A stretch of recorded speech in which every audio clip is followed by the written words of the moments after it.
పరిశుద్ధాత్మ దేవుని పొందుకున్నవాడు విడిచిపెట్టిన తర్వాత దాన్ని తగిలించుకోవడం కారణం ఏంటంటే పరిశుద్ధాత్మ స్వాధీనంలో వారు ఉంటారు. స్తోత్రం కలుగునుగా. హల్లెలూయా. పరిశుద్ధాత్మ స్వాధీనంలో ఉండి వారు దేవుని ఆత్మను పొందుకున్న తర్వాత అభిషేకం ఏం చేస్తుందంటే వారిని అంచెలంచెలుగా బలపరుస్తూ ఉన్నది.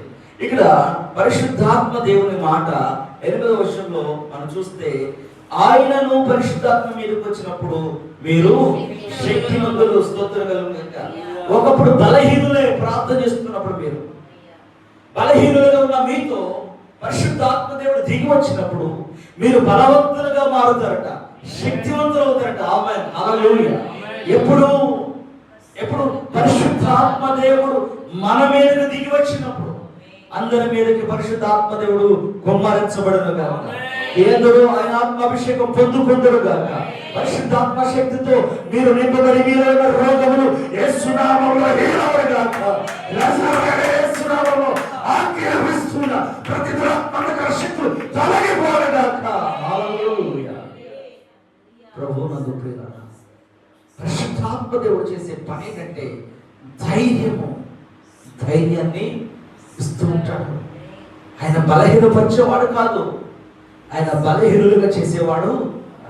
బలహీనులను బలవంతు చేసే దేవుడు పరిశుద్ధాత్మ దేవుడు. ఆమేన్ చెప్పండి, గట్టిగా చెప్పండి. హల్లెలూయా. పరిశుద్ధాత్మ దేవుడు మన దగ్గర ఉంటే మనం ఏమై ఉంటాం? బలహీనులమైన బలవంతులుగా మారుతాం. దేవునికి స్తోత్రం కలుగునుగా. హల్లెలూయా. బలహీనులమైన బలవంతులుగా మారుతాం. ఎందును బట్టి మారుతున్నాం?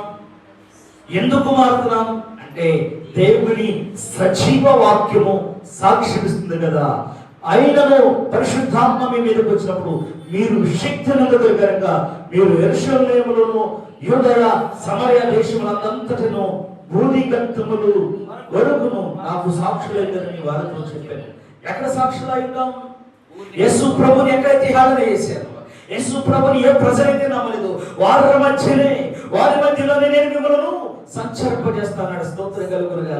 ఏ ప్రజలైతే యేసుక్రీస్తుని అన్యాయంగా సిలువేశారో, ఏ ప్రజలైతే యేసు మాకు వద్దు ఇతన్ని సిలువేయని ఎర్రి కేకలేసి సిలువేయించాడో వారి మధ్యనే నేను మిమ్మల్ని నడిపిస్తాను ధైర్యంతో.